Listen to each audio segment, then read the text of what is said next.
अध्याय 2 पुनर्जन्म। सन 1650 हम्पी विजयनगर साम्राज्य महानवमी डिब्बा। महाराज महाराज कृपया जागिए। विजय ने धीरे धीरे अपनी आंखें खोलीं और भ्रमित महसूस किया। जहरीला पदार्थ पीने के बाद अस्पताल के बिस्तर पर होने की बजाय उसने खुद को एक सुनहरी और रेशमी वैभव से सजे कमरे में पाया, जो किसी ऐतिहासिक नाटक के सेट जैसा लग रहा था। महाराज, यह आपका राज्याभिषेक का समय है। कृपया जल्दी कीजिए, सभी मेहमान आपका इंतजार कर रहे हैं, एक महिला ने प्राचीन कन्नड़ भाषा में कहा।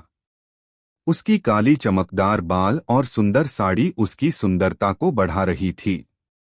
विजय कुछ पूछने ही वाला था कि अचानक धड़ाम विजय के सिर में एक तीव्र दर्द उठने लगा और उसके मन में कुछ अजनबी यादें उमड़ने लगीं।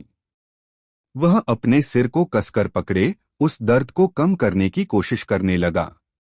महाराज, क्या आप ठीक हैं? महिला ने चिंतित होकर पूछा। मैं ठीक हूं आंटी मीना, चिंता मत कीजिए, मैं बस आ ही रहा हूं। मेहमानों को बताइए कि मैं आने वाला हूं, विजय ने उसे आश्वस्त किया। आंटी मीना ने राहत की सांस ली और जल्दी से बाहर चली गईं ताकि मेहमानों को विजय के आगमन के बारे में सूचित कर सकें। विजय देव राय, जो पहले विजय था, अचानक इस नई और अजीब दुनिया में आ गया था। वह विजयनगर साम्राज्य के राजा के शरीर में आ गया था, लेकिन इस दुनिया में इतिहास की एक महत्वपूर्ण घटना नहीं घटी थी। उसके पिता श्रीरंग राय की हत्या नहीं हुई थी।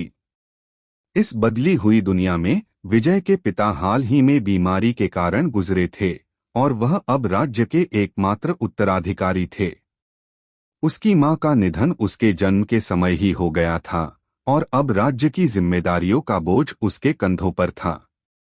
लेकिन विजय को चुनौतियों से निपटने का अनुभव था। आखिर वह इसरो में मुख्य वैज्ञानिक रह चुका था। उसके पिता ने अपने शासन में तमिलनाडु और आंध्र प्रदेश में विद्रोहों को कुचल दिया था और विपक्ष को कड़े हाथों से नियंत्रित किया था, जिससे राज्य की शक्ति और स्थिरता बनी रही थी। अब विजय का राज्याभिषेक होने वाला था और उसे अपने विशाल साम्राज्य की विरासत को ध्यान में रखते हुए आगे बढ़ना था। विजयनगर साम्राज्य उस समय कर्नाटक, तमिलनाडु, आंध्र प्रदेश और केरल तक फैला हुआ था, जो करीब 6 लाख वर्ग किलोमीटर के क्षेत्र में फैला हुआ था। यह साम्राज्य कला, संस्कृति और व्यापार का केंद्र था, जहां की स्थापत्य कला, मंदिरों और महलों ने उसकी शोभा को और बढ़ाया था। लेकिन विजय को एक नई चुनौती का सामना करना था। डच। हाल के वर्षों में डच ईस्ट इंडिया कंपनी क्षेत्र में अपनी पकड़ मजबूत कर रही थी। विजय का पिता व्यापारी डचों को खतरा नहीं मानते थे, लेकिन विजय, जो भविष्य से आया था, जानता था कि डच की मजबूत नौसेना और आक्रामक व्यापार नीतियां राज्य की अर्थव्यवस्था के लिए एक गंभीर खतरा थीं। विजय को यह भी पता था कि राज्य की संप्रभुता और आर्थिक समृद्धि की सुरक्षा उसकी सबसे पहली प्राथमिकता होगी। राज्याभिषेक से पहले विजय ने अपने साम्राज्य की समृद्धि और उसकी रक्षा के बारे में विचार किया। उसे पता था कि विदेशी आक्रमणकारी जल्द ही उसके दरवाजे पर दस्तक देंगे। डच, ब्रिटिश, पुर्तगाली, स्पेनिश और इस्लामी शासक सभी भारत को अपने अधिकार में करना चाहते थे। विजय, जो 21वीं सदी का व्यक्ति था और जिसे इतिहास का पूरा ज्ञान था, यह जानता था कि भारत ने विदेशी आक्रमणकारियों से बहुत यातनाएं सही थीं। उसके खून में आक्रोश उमड़ने लगा। इस जीवन में मैं इतिहास बदल दूंगा, उसने दृढ़ता से कहा। मैं इस साम्राज्य को दुनिया का सबसे शक्तिशाली साम्राज्य बनाऊंगा। खून की कीमत पर विजय देव राय ने खुद को भविष्य की चुनौतियों के लिए तैयार कर लिया। अब वह अपने राज्याभिषेक के लिए तैयार था और उसके मन में एक ही विचार था, विजयनगर साम्राज्य की महिमा को नई ऊंचाइयों तक पहुंचाना। अध्याय समाप्त। अध्याय 3 राज्याभिषेक और शक्ति का जागरण। विजयनगर साम्राज्य हम्पी। विजय देव राय का विजयनगर साम्राज्य में भव्य राज्याभिषेक एक विशेष अवसर था।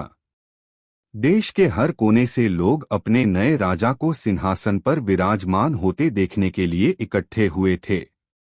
यह समारोह एक सुंदर मंच पर हुआ, जिसे रंग बिरंगे फूलों और शानदार वस्त्रों से सजाया गया था।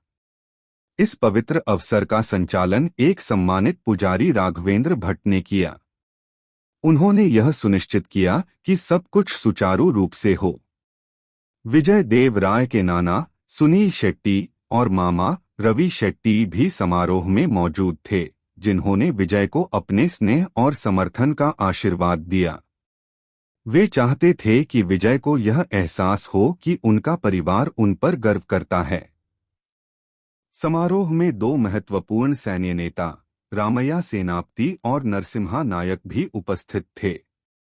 वे साम्राज्य के साहसी योद्धा थे, जो साम्राज्य और उसकी जनता की सुरक्षा करते थे। विजयनगर साम्राज्य के लोग ही नहीं, बल्कि मराठा संघ, मुगल साम्राज्य और यहाँ तक कि नीदरलैंड से भी कुछ व्यापारी विजय देव राय को बधाई देने आए थे। राघवेंद्र भट्ट ने गंभीर और महत्वपूर्ण स्वर में विजय देव राय से कहा, आज से आप हमारे साम्राज्य के शासक बनते हैं। ईश्वर आपको विवेक और दया का आशीर्वाद दें, ताकि आप हमारे लोगों का सही नेतृत्व कर सकें। विजय देव राय इस सम्मानित अवसर पर गर्वित और दृढ़ संकल्पित महसूस कर रहे थे। उन्होंने न्यायप्रिय और निष्ठावान राजा बनने, अपनी प्रजा की रक्षा करने और साम्राज्य को शक्तिशाली बनाने का संकल्प लिया। पुजारी ने विशेष अनुष्ठान किए और विजय देव राय के सिर पर मुकुट रखा। उपस्थित जनसमूह ने जयकार की और ढोलनगाड़ों की गूंज से वातावरण गूंज उठा। विभिन्न स्थानों से आए प्रतिनिधि विजय देव राय को बधाई देने के लिए आगे आए। विजय देव राय ने जनता के सामने खड़े होकर उनसे बात की। उन्होंने अपने समर्थन के लिए सबका धन्यवाद किया और वादा किया कि वह साम्राज्य का नेतृत्व जनता के सर्वोत्तम हित में करेंगे। भीड़ के बीच खुशी और उत्साह की लहर दौड़ गई।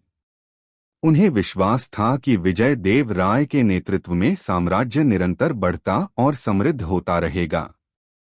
विजय देव राय का राज्याभिषेक विजयनगर साम्राज्य के इतिहास में एक विशेष क्षण था। यह एक नई युग की शुरुआत थी, जिसमें आशा और उज्ज्वल भविष्य के सपने समाहित थे। राज्याभिषेक के कुछ दिन बीत चुके थे और विजय अभी भी इस नए उत्तरदायित्व से अभिभूत महसूस कर रहे थे। परंतु जैसे जैसे दिन बीतते गए, उन्हें तीव्र सिरदर्द और चक्कर आने की शिकायत होने लगी। एक दिन विजय ने आंखें खोलीं तो देखा कि आंटी मीना उनके पास बैठी थीं। उनके चेहरे पर चिंता साफ झलक रही थी। महाराज, क्या आप ठीक हैं? उन्होंने चिंतित स्वर में पूछा। थोड़ा असमंजस में महसूस करते हुए विजय ने उन्हें आश्वासन दिया, मैं ठीक हूं आंटी। शायद राज्याभिषेक का तनाव मुझ पर हावी हो रहा है। आंटी मीना ने विजय के माथे से पसीना पोंछा और तुरंत डॉक्टर को बुलाने के लिए कमरे से बाहर निकल गईं। कृपया थोड़ा आराम करें महाराज, मैं डॉक्टर को बुलाकर लाती हूं, उन्होंने आग्रह किया। विजय ने उन्हें जाते हुए देखा और अपने अचानक बेहोश होने की असली वजह पर विचार किया। यह उनकी असाधारण शक्ति के जागरण का संकेत था, जिसे उन्होंने अपनी गोल्डन फिंगर कहा। अब उनके पास अपनी पूर्व जन्म की सभी तकनीकी जानकारी याद रखने और दूसरों के साथ प्रेरणा के रूप में साझा करने की असाधारण शक्ति थी। यह एक अनमोल वरदान था, जिससे उन्हें अपने साम्राज्य में बदलाव लाने के लिए विस्तृत समझाने की जरूरत नहीं थी। परंतु इस नई शक्ति की कीमत भी थी। इसका उपयोग उनकी ऊर्जा को खत्म कर देता और उन्हें पोषक तत्वों की कमी का सामना करना पड़ता। इसका मतलब था कि उनकी भूख बढ़ जाएगी और उन्हें अधिक खाना खाने की आवश्यकता होगी। अपने विचारों में खोए हुए विजय अचानक दरवाजे की आवाज से चौंक गए। डॉक्टर कमरे में प्रवेश कर गए और विजय का अच्छी तरह से निरीक्षण किया। लेकिन डॉक्टर की रिपोर्ट चौंकाने वाली थी। महाराज, आपको मधुमेह की बीमारी है। आपको अपनी सेहत का ध्यान रखना पड़ेगा, क्योंकि सही देखभाल न करने पर यह जानलेवा हो सकती है, डॉक्टर ने गंभीरता से कहा। आंटी मीना के चेहरे पर चिंता देखकर विजय ने उन्हें आश्वासन दिया, आंटी चिंता मत करें, मैं ठीक हो जाऊंगा। आंटी मीना ने गंभीर स्वर में कहा, कृपया अपनी सेहत का ध्यान रखिए महाराज। आप राय परिवार के अंतिम सदस्य हैं और अगर आपको कुछ हो गया तो राज्य में अराजकता फैल जाएगी। विजय उनके स्नेह से अभिभूत थे, लेकिन उन्हें महाराज संबोधन सुनने में अब असहजता महसूस होने लगी थी। आप मुझे महाराज कहने की जरूरत नहीं है आंटी, मुझे विजय कहिए जैसे पहले कहा करती थीं। आखिरकार आपने ही तो मेरा पालन पोषण किया है, उन्होंने विनम्रता से कहा। परंतु आंटी मीना ने दृढ़ता से उत्तर दिया, मुझे खेद है महाराज, लेकिन आपको अब सम्मान दिखाना आवश्यक है। मैं अब पहले की तरह आपसे परिचित नहीं हो सकती। कई दिन बीत चुके थे और विजय अब पूरी तरह स्वस्थ महसूस कर रहे थे। उन्होंने अपने कक्ष से बाहर निकलने और साम्राज्य के मामलों में ध्यान देने का फैसला किया। महाराज की जय हो, बटलर रविचंद्र ने झुकते हुए अभिवादन किया। कृपया चाचा रवि, हमारे बीच औपचारिकताओं की जरूरत नहीं है, विजय ने कहा। लगातार औपचारिक व्यवहार से थक चुके थे, लेकिन चाचा रवि ने अपने कर्तव्यों के प्रति निष्ठा दिखाई। आप अब इस साम्राज्य के राजा हैं महाराज, आपकी स्थिति को सर्वोच्च सम्मान मिलना चाहिए, उन्होंने जवाब दिया। विजय ने एक गहरी सांस ली और कहा, ठीक है चाचा रवि, कृपया मुझे साम्राज्य और इसके लोगों की विस्तृत जानकारी दें। बटलर ने सिर हिलाया और तुरंत हिसाब किताब की किताबें और जनगणना की रिपोर्ट लेकर आए ताकि विजय साम्राज्य के मामलों में डूब सकें। साम्राज्य का भूक्षेत्र, विजयनगर साम्राज्य लगभग 7 लाख वर्ग किलोमीटर में फैला हुआ था। इसमें तटीय मैदान, पहाड़ियां, पठार और पर्वत श्रृंखलाएं शामिल थीं। कृषि क्षेत्र, साम्राज्य के लगभग 60% भूमि कृषि योग्य थी। गोदावरी, कृष्णा और कावेरी की उपजाऊ नदियों के किनारे धान, ज्वार, दलहन, मसाले, गन्ना और कपास की व्यापक खेती होती थी। खनिज संसाधन, विजयनगर साम्राज्य खनिज संपदाओं में समृद्ध था। यहाँ लौह अयस्क, मैंगनीज, बॉक्साइट, चूना पत्थर और ग्रेनाइट के विशाल भंडार थे, जो बुनियादी ढांचे के विकास, निर्माण और विनिर्माण उद्योगों के लिए महत्वपूर्ण संसाधन थे। जनसंख्या, विजयनगर साम्राज्य की जनसंख्या लगभग 4 करोड़ थी। इस विविध जनसंख्या में विभिन्न जातीय समूह, भाषाएं और सांस्कृतिक समूह शामिल थे, जो क्षेत्र की सांस्कृतिक विविधता का हिस्सा थे। धार्मिक जनसांख्यिकी, दक्षिण भारत की जनसंख्या का लगभग 80% हिस्सा हिंदू था, जबकि मुस्लिम समुदाय लगभग 15% था। शेष 5% अन्य धर्मों और विभिन्न आस्थाओं के अनुयायी थे, जिससे धार्मिक सद्भाव और सांस्कृतिक विविधता बढ़ी।